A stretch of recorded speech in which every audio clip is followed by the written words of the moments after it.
So recently, I participated in a community dance performance where the men wore pants and the women wore lapas, a wrapped piece of fabric around the waist. And as a transgender person who was also non-binary, I refused to wear that fabric. And when I declared this to a friend, they found me too intense.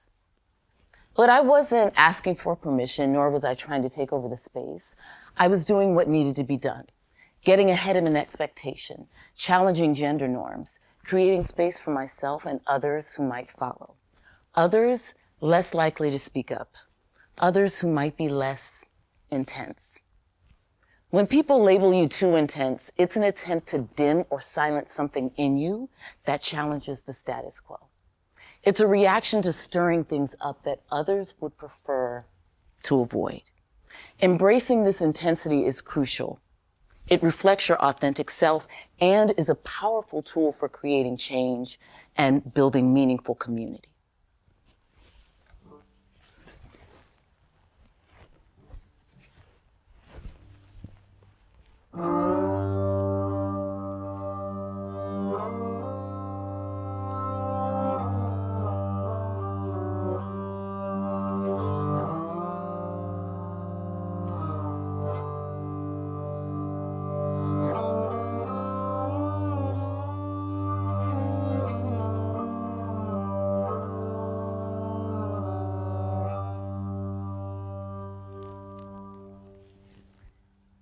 Being told you're too intense or being asked, why do you care so much? Just go with the flow.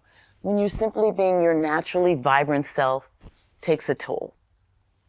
You start questioning yourself. Maybe I am doing too much. And you start shrinking. My ancestor dad, Paris McIntyre, was a lover of words, and he passed that love on to me. Words and their definitions bring me deep comfort and help me make sense of concepts.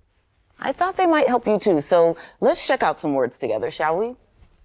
Firstly, intend. Direct one's attention to, give heed, have as a plan. Secondly, intensify, to increase something, strengthen. And thirdly, intensive, fervent, great. All of these words have one word in common. Want to guess what it is?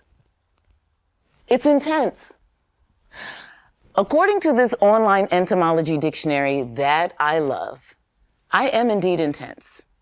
That is stretched, strained, high-strung, tight, like the A, D, G, or C strings of my cello. I am pitched to a specific frequency, such that when plucked or otherwise engaged, I emit the frequency for which I am properly attuned. Do you know what happens when a stringed instrument isn't properly stretched, strained, or strung? It sounds terrible. You don't believe me? Ask the parent of a child who's taking string lessons. So I am intense, especially about art, Black people, trans people, gender nonconforming plus people, my ancestors, music, emotions, feelings, and on and on and on and on. So let's do a quick temperature check. Where are my fellow intensives? I suspect that everyone in this room is intense. That is stretched, strained, high-strung, or tight about something.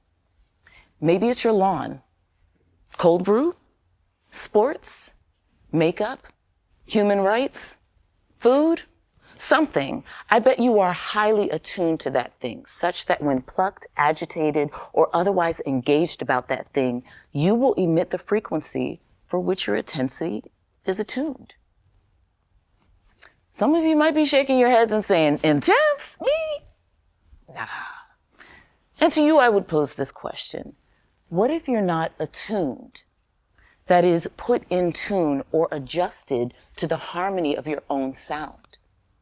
What if the reason you don't feel intense is because you're not stretched, strained, strung to the exact frequency of your heart's desire and soul's purpose? What if instead of being tuned to an A, 440 hertz, you're actually at an A sharp, 466.164 hertz, and you're giving off a less than ideal frequency, thus hearing a less than ideal sound when you're activated. So I grew up in a lot of youth orchestras, and unlike sports, if you're on the team, you're playing.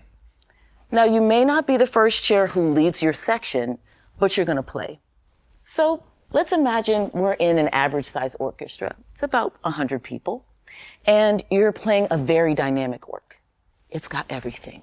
High highs, low lows, beautiful melodies, harmonies. It's going to take the audience on a fully embodied musical journey, and you need every one of your fellow musicians playing 100%. According to a study done by Gallup, only 34% of employees in the United States are engaged at work.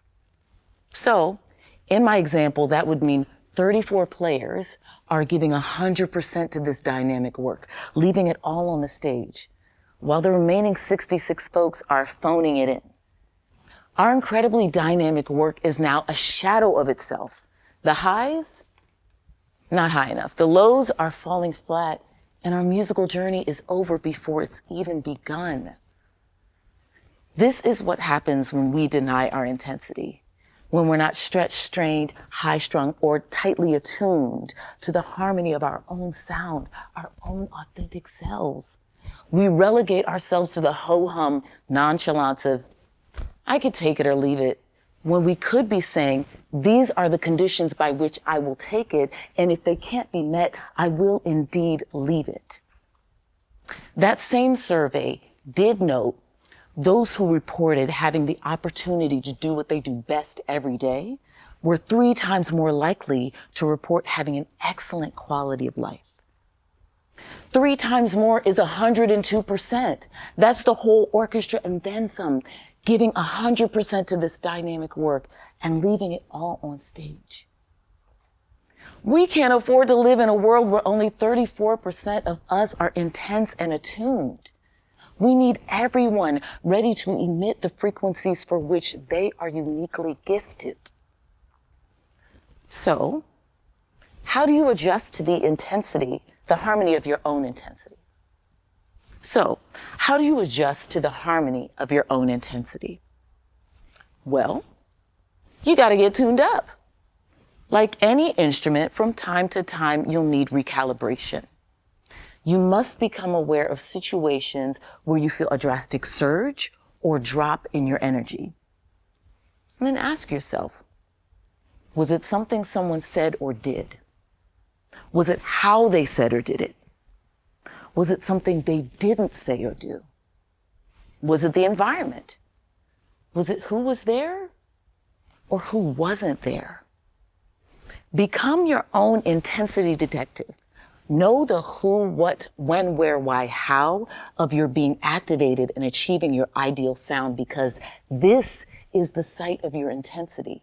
It's from this place that you can invite difficult conversations, embrace your authentic self, break down barriers, and more importantly, create meaningful community and change. The orchestra needs all of its players attuned, engaged, and intense. Thank you.